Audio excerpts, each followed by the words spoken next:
every time I go to the Philippines, you know, it's like my second home.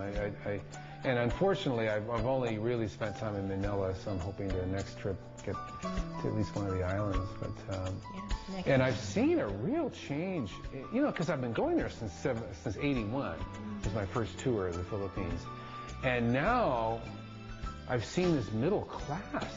Whereas at first I was kind of honestly a little shocked at the disparity between the haves and have-nots and these shanties along the river, and that's all gone now. I mean, at least what I see, and it's a real.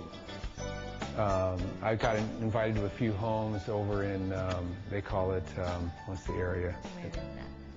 It's called Forbes. Oh, yeah. The Forbes district. It's a funny. I think it's a coincidence. It's named after the magazine about rich people, but beautiful homes and Makati, that area is just building all these great malls now. It's really changed in a nice way, I think. So next time you go, and I'm sure people in the Philippines are going to want to see you again. They've missed you, but for now, they'll have to come to the KYCC Benefit Concert. Tell us about that. Tell us about how, I know you were there last year as well. Yes. Tell us about how this show came about with Brian McKnight. Well, like I say, John Ho Sung brought me in. I think they wanted to not just have classical music. They wanted to open it up to popular music and jazz, and so he named me artistic director.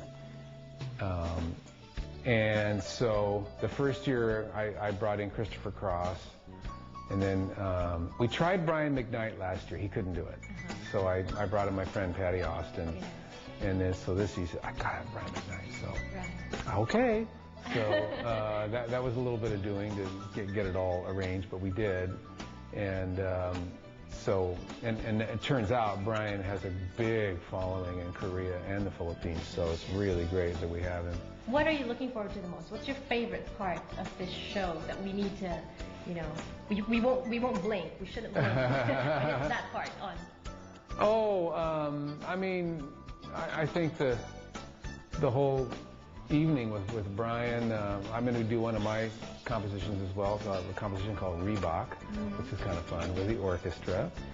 And so, I mean, that whole moment, which ought to be pretty cool. And it's going to be special for you because you're also going to be a father. I mean, stage father? Yes, yeah.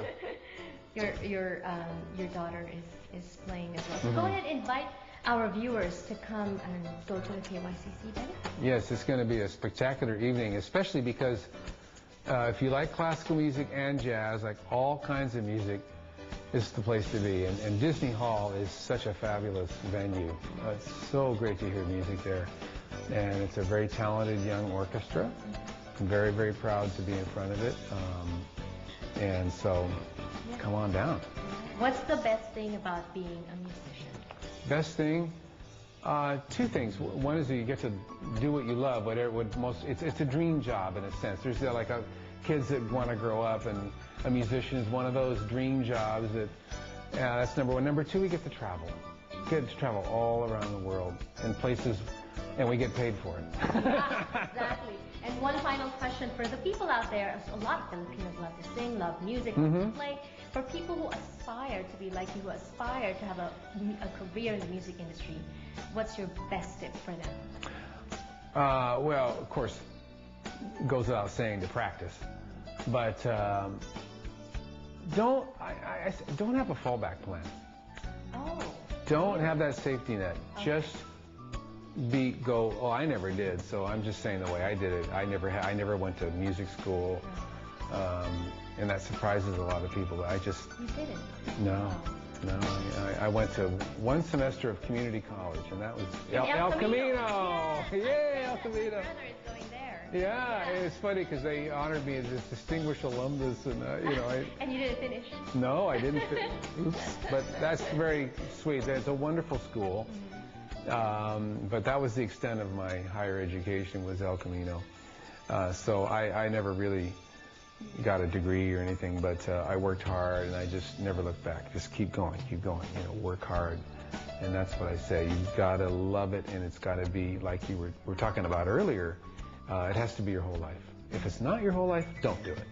If you think I'll just do this and I'll go ahead and get my degree in internal medicine, I'll kind of no. If you're really going to be a musician for a living, it has to be your entire everything. Well, thank you so much for your words of wisdom. Thank you so much for sharing some of your thoughts with us today, sharing your life as well, being very candid with this interview. Thank you for your music, and most of all, thank you for giving back to our Asian American community. Of course, More thank you. power to you. Appreciate it. Thank you very much.